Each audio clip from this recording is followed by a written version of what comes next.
Doon tayo magpapa-receive ng deliver natin. Diyan na receiving area. Tapos pa doon, plus 150. Okay? Yun lang po. At papakita sa inyo yung dami ng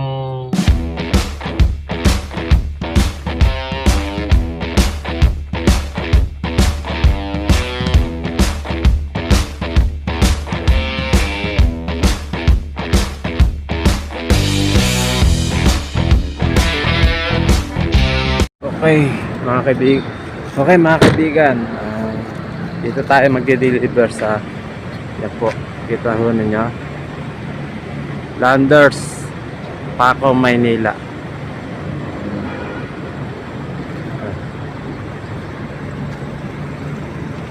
Yun, doon tayo magde-deliver dahil mga truck na nakapila yun sa may dulo, sa may unahan. Doon tayo magpapa-receive ng deliver natin. Diyan na receiving area. May mga truck nakapila. Okay, Landers, Paco, Maynila. Diyan ho tayo mag-deliver ngayon.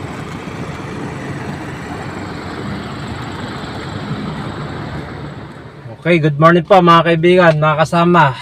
Time check 6:20 ng umaga. Bali, ngayong araw na to, bumiyahe tayo ngayon dito sa tracking. At ang area ko po dito sa Maynila, sa may Paco, Maynila. Kasi dito tayo magde-deliver sa may Landers. Ayan. Mamaya papakita ko sa inyo konti yung yung Landers, and then yung pinaka receiving area, saka yung mga nakakasabay kong mga truck, mga deliver din po yun. So nakapila po ako doon. So ngayon waiting po ako tawagin para once na itawag ako doon ng guardia na ipasok na yung deliver ko, yung item ko, lalapit na po ako doon para magpa-receive ng deliver kong item, mga box. Okay, bali dito 16 box lang po, 16 boxes lang po ang i-deliver ko rito sa sa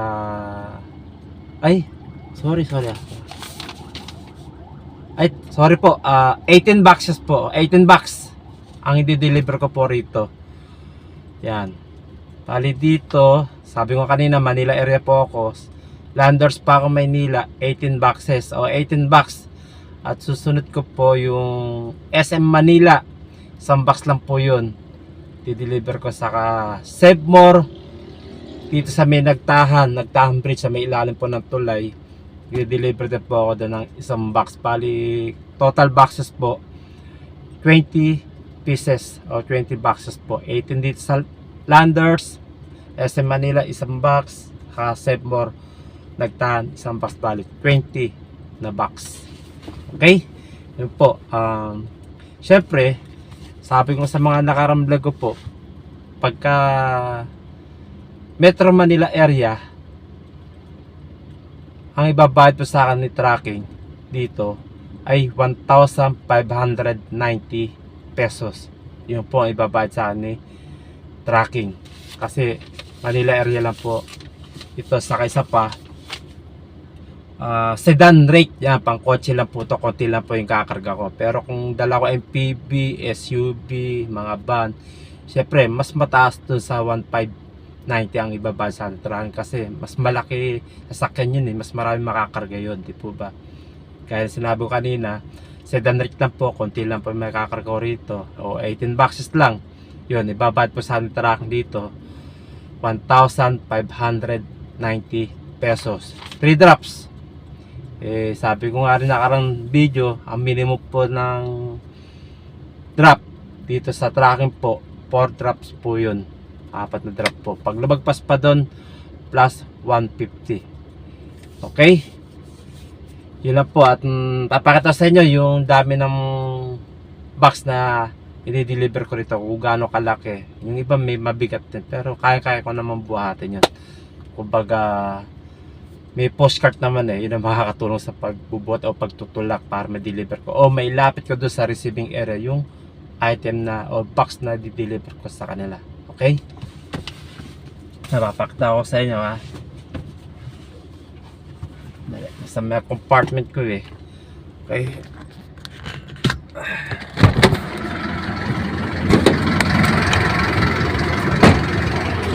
po. Puno ho yan, di ba? Puno ho. Mga Lysol item. Yan po dideliver. Ito, mabigat po ito.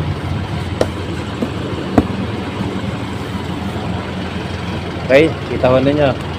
May maliliit, ito may magang dito. Pero ito mabibigat po ito eh. Yan. Okay.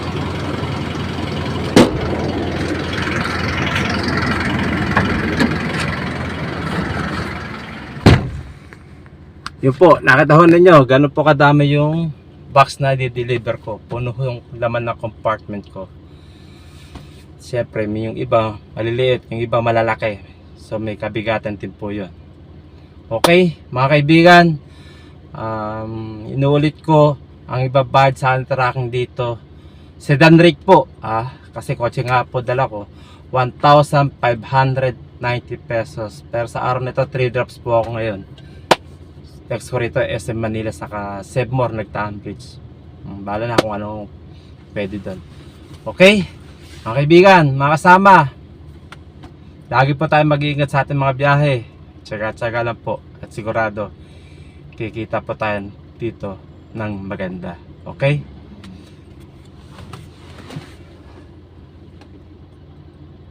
Umalis na yung ano.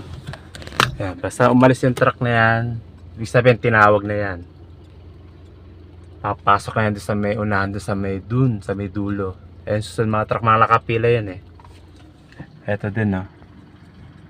Waiting yan, waiting. Natawagin sila para sunod sila yung magde-deliver o pupunta doon sa unahan para mag-unload na kanilang deliver ng kanilang item. Okay? Sana tawagan na ako para matapos kagad ako na maaga. Kasi 3 drops na po ito, sigurado po ang tapos ko rito baka 10 o 11. Basta wala pa 12 o'clock, sigurado tapos na po ito. Sigurado kita kagad 1,590. Yun po. After po nito, pabiyahe po sa Transportify kasi yun po pinaka ano ko eh, second na biyahe ko kasi maagang matatapos. Pwede pa bumiyahe sa Transportify. Bali yung kinikita ko sa Transportify, yun ang pinanggagasolina ko. Makaisa o dalawang booking ako o maka 500 man lang ako, 600. Pwede na po sa akin yun. Panggas na rin po yun. Para sakali sumweldo po ako sa tracking, buo at di ko na mababawasan ng kunyari kukuha ko ng panggasolina, kain ko, panggastos ko. Hindi na, buo po yung sweldo ko makukuha sa Transportify ko. Wala ibabawas ko kundi yung ano ba, yung sa Transportify yung po pinanggagasolina ko. Kasi kung di ako babiyahe sa Transportify at aasa po sa sweldo sa tracking, eh malamang sa tracking pag sweldo ko, babawas ko dun yung panggasolina ko. Diba? Pero hindi po ganun. Hindi po ako ganun na pag mas maaga po ako natatapos sa biyahe sa tracking, yun, bumabiyahe po ako sa Transportify para makakuha malaw ng panggasolina.